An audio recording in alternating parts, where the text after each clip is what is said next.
할렐루야.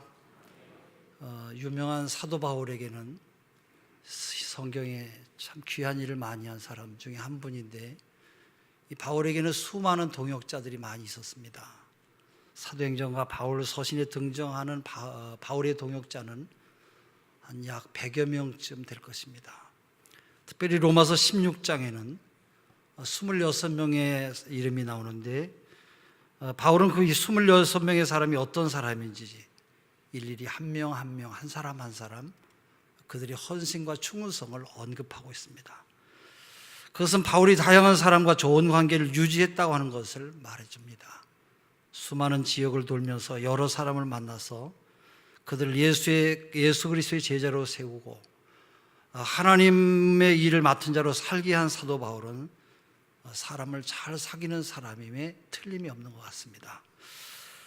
통계적으로 철이 들고 나서, 그리고 나이 들어서 친구를 사귈 수 없을 때까지 가깝다, 또 가까운 친구라고 말할 수 있는 사람이 대여섯 명 정도 되는 사람이 보통 사람이라고 그래요.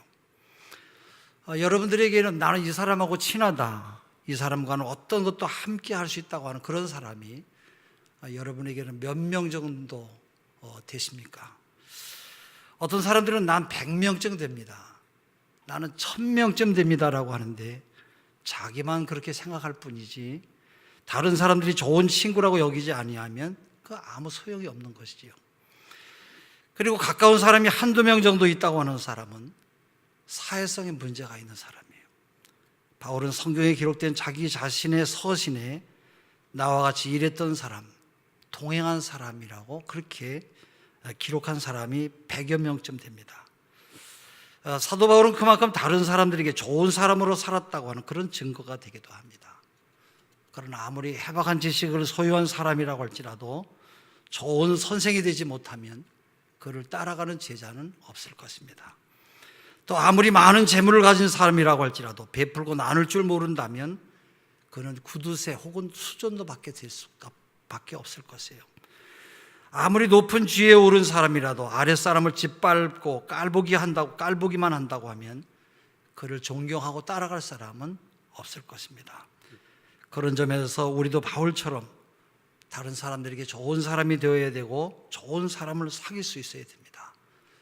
여러분은 모두 다른 사람들에게서 좋은 사람이라고 하는 그런 평가를 받는 귀한 사람들이 되시기를 바랍니다. 대부분의 교회에는 표가 있어요. 또 대부분의 교회는 매년 표를 바꾸지요. 우리 교회는 거의 표를 바꾸지 않습니다. 매년 매 순간 섬기고 봉사하며 나눔이 있는 교회가 되고 싶기 때문에 교회 표를 별로 바꾼 적이 없어요. 그러나 교회 표를 바꾸지 않게 된 그런 계기가 있어요. 오래전에 대전에 있는 친구 목사님 교회를 방문한 적이 있는데, 목사님은 급한 일을 당한 성도와 함께 계속해서 전화 상담을 하고 있었고, 저는 목사님을 기다리라고 무료하게 앉아있다가 교회 형편을 알아보기 위해서 그 교회 목사님에게 이 교회 표가 뭐냐고 물었어요. 근데 이 사람이 모른대요. 목사님 잠깐만 기다리래요. 다른 사람도 아니고 부목사님인데 표가 생각나지 않는다고 하면서 주보를 찾는 거예요. 나는 이 모습을 보면서 교회 표를 매년 바꾸면 안 되겠다고 하는 그런 생각이 들었어요. 또 저는 변하지 않는 우리 교회 표를 섬기고 봉사하며 나눔 있는 교회라고 정했는데, 반면에 매년 표를 다르게 하는 그런 교회가 있어요. 며칠 전에 일산에 있는 우리 동기 목사님 교회의 주보를 본 적이 있어요. 그 표가 그 해만의 표인지는 알 수 없습니다만은 그 교회의 표는 사람이 대자였어요. 보통 교회 표라고 하면 성령 충만한 교회, 빛과 소금 되는 교회, 소망을 주는 교회, 이런 내용들이 되게 많이 있어요. 그런 것에 비하면 이 교회는 사람이 되자고 하는 표현은 어떻게 보면 굉장히 소박하고 단순하고 가만히 생각하면 또 우습기도 해요. 무슨 교회 표가 교도소냐, 이게 구치소에 붙어있을 그런 표 같다고 하는 그런 생각이 들기도 했어요. 그러나 생각해 봤어요. 요즘 여러분 사람 같지 않은 사람들이 얼마나 많은 그런 세상입니까? 이 사람이 되자고 하는 이 목사님의 마음은 하나님의 형상대로 지으심을 받은 원래의 상태를 회복하자고 하는 그런 아마 의미였을 것이에요. 여러분들은 다른 사람이 볼 때 어떤 사람일 것 같습니까? 우리 교회는 지난번에 안수 집사님과 권사님을 피택해서 금년 10월 27일이 창립 27주년이 되는데 그때 임직식을 하려고 준비하면서 임직 훈련을 지금 하고 있습니다. 어제도 밤 늦게까지 임직자들이 함께 훈련을 받았는데, 그리고 또 내년 봄이나 내후년 봄에 장로와 권사, 안수집사를 투표해서 가을에 취임식 및 임직식을 하려고 기도하며 준비를 하고 있어요. 이 목사님들하고 만나서 항상 하는 말 가운데 하나가 뭐냐면, 임직자를 선출할 때 그의 신앙을 보고 먼저 임직자를 세워야 된다고 그렇게 말들 해요. 또 한편에서는 그렇게 말하지 않아요. 신앙도 물론 중요하지만 신앙보다 더 1순위는 성품을 보아야 된다는 거예요. 제가 생각할 때는 그게 더 맞는 말 같아요. 저도 신앙을 1순위로 보질 않아요. 제일 먼저 성품을 먼저 봐요. 신앙이 조금 부족하더라도 성품만 좋다면 함께 예배드리고 함께 성경 공부하고 뜨겁게 기도해서 저와 함께 그의 신앙의 수준을 올려주면 돼요. 여러분, 부족한 부분을 채우면 돼요. 물론 하나님이 모든 일을 하시지만 제가 힘을 보탤 수 있다, 그런 이야기예요. 그러나 부모님으로부터 태어날 때부터 가지고 나온 성품은 내가 어떻게 할 수가 없어요. 내가 바꿀 수가 없어요. 성품을 바꾸는데 내가 일조할 수가 없어요. 가정에서, 일터에서, 사회관계 속에서 드러난 성품은 쉽게 고쳐지지도 않고 또 고칠 수도 없는 것이에요. 되게 장로로 추천되는 분들은 대부분 나이가 50이 넘은 분들인데 그걸 제가 뭐라고 한다고 해서 그게 될 일이 아니죠. 그래서 저는 교회에서 일을 많이 했느냐, 헌금을 많이 했느냐, 신앙생활을 오래 했느냐, 이런 것을 1순위로 보질 않아요. 그의 성품을 먼저 봐요. 그리고 나서 두 번째는 배우자는 어떤 사람인가 하는 것을 봐요. 배우자가 교회의 덕을 세우는 정말 귀한 믿음의 사람인가. 그렇지 않으면 대부분의 교회가 배우자 때문에 또 문제가 생기는 그런 경우가 많이 있기 때문에 그래요. 세 번째는 자녀들의 신앙생활을 잘 하는지를 보고, 네 번째는 장로가 되기 위해서 합당한 직업을 갖고 있는지 그걸 봐요. 장로가 될 사람이 여러분 유흥업소를 한다고 한다면 그게 되겠어요? 그럼 말이 안 되는 거죠. 다섯 번째는 그가 다니는 친구를 봐요. 그의 친구를 보면 그 사람을 알 수 있기 때문에 그런 여러 가지를. 그리고 여섯 번째는 좋아하는 것과 취미와 운동을 봐요. 장로 될 사람이 담배값을 모으고 장로 될 사람이 양주병을 모으는 그런 취미를 가지고 사는 그런 사람이라고 한다면 그거 자격 생각해 봐야 돼요. 마지막으로 믿음이 좋은가를 보는 것이에요. 여러분은 모두가 다 믿음이 좋은, 성품이 좋은 그런 사람이라고 하는 그런 평판을 듣고 사시기를 바랍니다. 어제까지 혹시 성품이 나쁘다고 하는 소리를 들었더라도 이제부터 고치려고 노력하셔야 돼요. 아무튼 바울은 좋은 사람이면 틀림이 없어요. 그래서 그는 많은 사람들과 동역할 수가 있었고 많은 사람들에게 또 복음의 영향력을 나타낼 수가 있었어요. 오늘 우리가 읽은 이 본문 골로새서 4장 10절에서 11절에는 이 바울의 동역자 세 사람이 나와요. 그 맨 먼저 누가 나오냐? 아리스타고라고 하는 그런 사람이 나와요. 이 아리스타고는 데살로니카에 살던 마케도니아 사람으로 바울이 전도 여행을 할 때 함께 했어요. 사도행전 19장에 보면 바울이 에베소에서 전도하는 내용이 기록이 되어 있어요. 바울은 에베소에서 사람들에게 세례를 주지요. 그리고 그들에게 손을 얹으니까 성령이 임해서 방언과 예언의 역사가 나타났어요. 또 사람들은 바울이 지니고 있던 손수건이나 앞치마를 가져다가 아픈 사람 위에 얹었어요. 그리고 기도하자마자 병이 떠나갔고 악한 귀신이 쫓겨나는 그런 일들이 벌어졌어요. 그 일로 인해서 에베소에 큰 소동이 일어났어요. 이 당시 많은 사람들은 아데미의 신상을 만들어서 숭배하였기 때문에 그래요. 근데 바울이 성령의 역사를 행하고 우상을 숭배하지 말라고 하니까 이 신상을 만들던 사람들의 돈벌이가 줄어들게 된 것이에요. 그래서 더메드리오라고 하는 이 은장, 이 은으로 세공일을 하는 그런 사람인데 이 사람을 중심으로 해서 큰 소란이 일어나게 되었어요. 밥줄이 끊어지게 된 것이다, 그런 얘기예요. 바로 그때 바울과 함께 같이 다녔던 가이오와 아리스다고라고 하는 사람들에게 붙잡히게 되었어요. 그러자 바울도 가이오와 아리스다고를 구하기 위해서 군중 속으로 들어가려고 했어요. 그때 그의 제자들과 바울에게 호감을 가진 몇몇 고관들이 그를 말렸어요. 결국 서기장이 무리를 진정시켜서 그 소란은 끝났습니다마는 이 아리스다고는 복음 때문에 아주 엄청난 그런 위기를 겪기도 했어요. 그리고 사도행전 27장에 보면 바울과 함께 로마로 배를 타고 가는 도중에 유라굴로라고 하는 폭풍을 만나서 난파되는 자리에도 아리스다고가 있었어요. 그리고 오늘 본문에서 바울은 아리스다고에 대해서 말하기를 나와 함께 갇혔다 그렇게 말하고 있어요. 이 말은 비유적인 의미로서 그리스도에 갇힌 자라고 하는 것이 아니라 실제로 바울과 함께 이 아리스도가 지금 감옥에 갇혀 있다고 하는 것을 말하는 것이에요. 아리스도는 바울의 동역자로서 바울이 고난을 겪을 때 그의 곁을 지키고 있었어요. 물론 성경에 그의 행적에 관한 많은 기록이 남아있지는 않습니다. 그러나 그는 바울이 힘들었던 때마다 곁에 있었어요. 사도행전 19장 29절, 20장 4절, 27장 2절. 우리 속담이 어려울 때 친구가 진짜 친구라고 하는 그런 말이 있어요. 일이 잘 풀릴 때, 기쁠 때 함께하는 것은 쉬운 일이지만은 어려울 때 함께하는 것은 여러분 말처럼 그렇게 쉬운 것이 아니에요. 아무 말하지 않아도 누군가 곁에 있다고 하는 것만으로도 사람에게는 큰 힘이 될 때가 있어요. 그래서 고난의 때에는 누가 진정한 친구인지 그것을 알게 되는 것이죠. 사도 바울도 사랑하는 디모데에게 디모데후서 2장 3절에 너는 그리스도 예수의 좋은 병사로 나와 함께 고난을 받으라 그랬어요.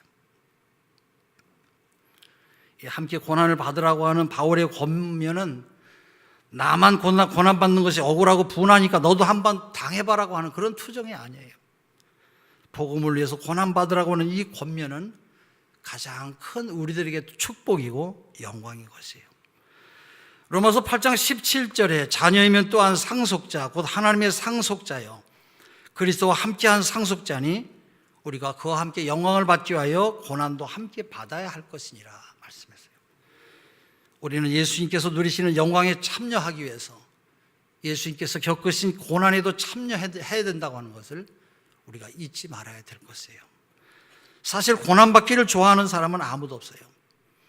그러나 예수님은 우리의 죄 때문에 우리의 죄값을 치르기 위해서 십자가에 달려 있어서 그 엄청난 고통을 당하시고 피를 흘리셨어요. 그래서 죄값을 치르신 예수 그리스도를 우리가 믿기만 하면 그의 이름을 빌어서 우리는 구원을 받는 것이에요. 할렐루야. 그러므로 우리가 예수를 믿음으로 한 그 형제들은 우리들은 서로 짐을 덜어주고 힘이 되어지고 힘들고 어려울 때 함께 있어주는 동역자가 되어야 돼요. 해마다 가을철이 되면 우리 교회 장로님들과 남성교원들이 망둥이를 잡으러 대부도나 영흥도 이런 데로 가시는 것을 봐요. 또 그 망둥이 낚시질 하는 게 해변에다 옷을 벗어놓고 한 3, 40분을 갯벌을 전부 다 반바지만 입고 거기까지 물 있는 데까지 걸어 나간다고 그래요. 그래서 그 물이 들어오는 걸 쫓아오면서 함께 뒤로 물러서면서 망둥이를 잡는데 오늘은 좀 많이 잡아오시려나 갔다 오시면 거의 허탕치고 돌아오시는 경우가 많아요. 몇 마리 못 잡고 오셨다고 하는 그런 이야기를 많이 들어요. 여러분 배를 타고 바다에 나가지 않아도 뜰채 하나를 가지고 고기를 잡을 수 있는 그런 곳이 있어요. 얼마나 쉽게 고기를 잡는지 우리 영상으로 한번 잠깐 보겠어요. 영상을 좀 보여주세요.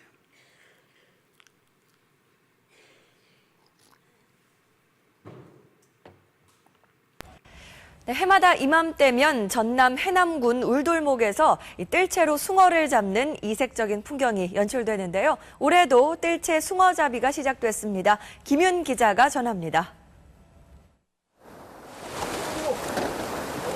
네, 나이스. 물살이 요동치는 바다, 뜰채를 집어넣고 휘저어 올리자 숭어가 몇 마리씩 담겨 올라옵니다. 물살을 가르고 뛰어오르는 숭어를 걷어올리는 뜰채질이 능숙합니다. 불과 1시간여 만에 펄떡펄떡 뛰는 숭어가 대형 물통에 가득 찼습니다. 진도와 해남 사이의 울돌목은 갑자기 좁아드는 지형 때문에 물살이 우리나라에서 가장 빠릅니다. 중심 부분 물살이 초속 5m가 넘기 때문에 가서 잡아보고 싶습니다. 여러분, 이 숭어가 잡히는 아주 원리는 간단하다고 그래요. 이 물 가운데는 물살이 빨라서 숭어가 거슬러 가기가 힘이 드니까 쉬운 곳으로, 가기 편한 곳으로 가기 위해서 물살이 약한 야한 끝으로 숭어들이 이동을 하는 거예요. 사람들은 그 원리를 너무 잘 알고 있기 때문에 뜰채를 가지고 지나가는 그 길목을 붙들고 있다가 숭어를 쉽게 잡는 거예요. 우리가 하나님의 뜻을 이루는 일을 한다고 할지라도 어려움을 만날 때가 있어요. 물질의 어려움, 사람 관계에서 오는 어려움, 이런 어려움 등이 우리에게 있어요. 그러나 그럴 때 그 고난을 견디지 못하고 이리 피하고 저리 피하고 쉬운 길로 간다고 한다면 그 피하는 길에서 사단의 먹이가 되기가 아주 쉽습니다. 뜰채로 쉽게 잡히는 숭어처럼 숭어가 될 수가 있어요. 사단은 오늘도 우리가 통과해야 되는 이 고난의 물살을 빠르게 해요. 그리고 우리를 쉽고 편한 길로 우리를 유혹해요. 그러나 이 아리스도고는 힘들고 어려울 때도 사도 바울 곁에 함께 있었어요. 함께 힘을 주며 함께 있어주며 함께 격려하며 함께 그 어려운 고난을 이겨냈어요. 여러분들은 어떤 마음으로 사십니까? 그 다음에 또 하나 나오는 사람이 바나바의 생지라고 소개된 마가라고 하는 사람은 마가복음의 저자이고 요한이라고도 그렇게 말해요. 이 사도행전 12장 12절에 이 마가는, 생지는 누님의 아들, 이 조카를 말합니다. 이 바나바와 마가는 친척 관계였음을 알 수가 있어요. 사도행전 12장을 보면 사도 바울이 예루살렘에서 일을 마친 후에 바나바와 마가를 데리고 안디옥으로 갔어요. 그리고 얼마 후에 바울과 바나바가 구브로로 1차 전도 여행을 갈 때 마가는 나도 함께 가겠다고 해서 수행원으로 동행을 했어요. 그 사도행전 13장 5절에 보면 나와요. 그러나 그들이 소아시아 이 버가에 도착했을 때 무슨 문제가 있었는지 좋은 관계로 헤어진 것이 아닌 것 같아요. 마가는 그들을 떠나서 예루살렘으로 돌아갔어요. 선교 여행 도중에 집으로 갔으니 여러분 얼마나 힘들겠어요. 함께 어려움을 이기고 함께 고난을 참으면서 선교를 하는 것이 귀한 일일 것인데 그냥 가버리고 말았어요. 이 학자들은 이것을 두 가지로 해석을 해요. 이 마가가 너무 부잣집 아들이라 이 어려운 선교 여행을 견디기 힘들어서 나 못하겠다 그리고 가버렸다고 하는 그런 설도 있고요. 또 한 선은 이 마가가 마라리아에 걸려가지고 열이 나고 온 몸이 계속 열이 나고 설사가 나고 견디기 힘드니까 자기 고향집으로 돌아갔다고 그렇게 이야기도 해요. 어쨌든 이 사건은 나중에 바울과 바나바 사이에 다툼의 불씨가 되었어요. 바나바는 2차 전도 여행에 조카인 마가를 데리고 가려고 했습니다만 바울은 1차 전도 여행 때 일을 좋지 않게 여겨서 함께 동행하는 것을 거부했어요. 사도행전 15장 38절에 나오죠. 바울에게는 마가가 선교 사역 중간에 돌아갔던 것이 좋지 못한 기억으로 남아 있었던 것이에요. 결국 바울은 실라를 데리고 소아시아로 갔고 바나바는 마가를 데리고 구브로로 갔어요. 물론 후에 마가는 다시 바울에게서 인정을 받아서 바울의 사역이 끝날 때까지 아주 그에게 중요한 동역자로 남아 있었어요. 이 본문에 보면 바울은 골로새 교회 성도들에게 마가를 잘 영접하라고 지금 부탁하고 있어요. 그리고 디모데 후서에는 내가 올 때 마가를 데리고 오라. 그가 나의 일에 유익하니라고 디모데 후서 4장 11절에 말씀하고 있어요. 이는 마가가 그에게 얼마나 중요한 사람이고 필요한 사람이었는가 하는 것을 보여주는 것이에요. 바울은 마가의 지난 날의 일들을 다 잊어버렸어요. 좋지 아니한 기억을 계속 갖고 있질 않았어요. 중간에 손발이 맞지 않은 때도 있었습니다만 모든 것을 다 털어버리고 함께 일했고 이 동역자 관계를 끝까지 함께 유지되었어요. 그런데 우리는 어떻습니까? 우리는 한 번 나쁜 기억을 갖고 있으면 머릿속에서 지우질 않아요. 세월이 지나도 시간이 지나도 그것을 기억해서 또 자꾸 싸워요. 부부 싸움을 할 때도 자꾸 과거에 있던 일을 끄집어내서 건드려가지고 또 싸움을 계속하는 거예요. 우리가 예수 믿어서 교회 안에서 신앙생활 하더라도 사람이기 때문에 서로 부딪힐 때가 많이 있어요. 저마다 생각이 다르고 가치관이 다른 사람들이 모였는데 여러분 왜 부딪히지 않겠어요? 그래서 서로 용납하고 서로의 다름을 인정해주고 혹시 실수를 했더라도 잊어주고 용서할 줄 알아야 돼요. 자기와 맞는 사람은 좋은 사람이고 자기와 맞지 않는 사람은 나쁜 사람이라고 말하면 안 돼요. 미국 사람들이 가장 존경하는 인물 제1위는 지금까지 링컨 대통령이에요. 그가 그렇게 존경과 사랑을 받는 것은 그를 따르는 사람은 물론이고 비방하고 모욕하는 사람까지 너그러이 품을 수 있는 넓은 마음을 가졌던 그런 사람이기 때문에 그래요. 링컨은 초등학교도 제대로 마치지 못했어요. 그런 그가 대통령에 출마하기까지 수많은 시련과 수많은 비난을 받았어요. 그중에 스탠톤이라고 하는 사람은 링컨을 향해서 아주 교활한 어릿깡대, 오리지널 고릴라를 보려면 아프리카로 가지 말고 미국에 있는 일리노이주로 가라. 거기에 가면 링컨이라고 하는 고릴라를 만날 것이라고 그렇게 비아냥거려요. 독서를 퍼붓어요. 근데 링컨이 대통령에 당선된 다음에 그 막말하던 스탠톤을 국방장관으로 임명을 했어요. 그리고 깍듯하게 예의를 갖추었어요. 후에 링컨 대통령이 암살을 당했을 때에 링컨의 죽음을 가장 깊이 애도한 사람이 바로 이 스탠톤이에요. 그는 세계 역사상 가장 위대한 통치자가 잠들었다고 하면서 가장 슬퍼하며 울었다고 그래요. 링컨은 스탠톤이 했던 말과 행동과 했던 이 행동을 다 잊어버렸어요. 그리고 국방장관에 임명을 했어요. 이 사도 바울은 마가의 1차 전도 여행 때 행동을 다 털어버리고 후에는 함께 열심히 일을 했어요. 사랑하는 우리 성도 여러분, 여러분도 가족 간에 형제 간에 교회 안에서 어려운 일이 있었을 때 그것을 앙금으로 남기지 마시고 다 털어내 버리시기를 바랍니다. 좋지 아니한 기억을 갖고 있다고 하면 여러분 그 앙금을 털어버리세요. 링컨이 그랬던 것처럼 오늘 바울이 그랬던 것처럼 오늘 다 풀고 용서하세요.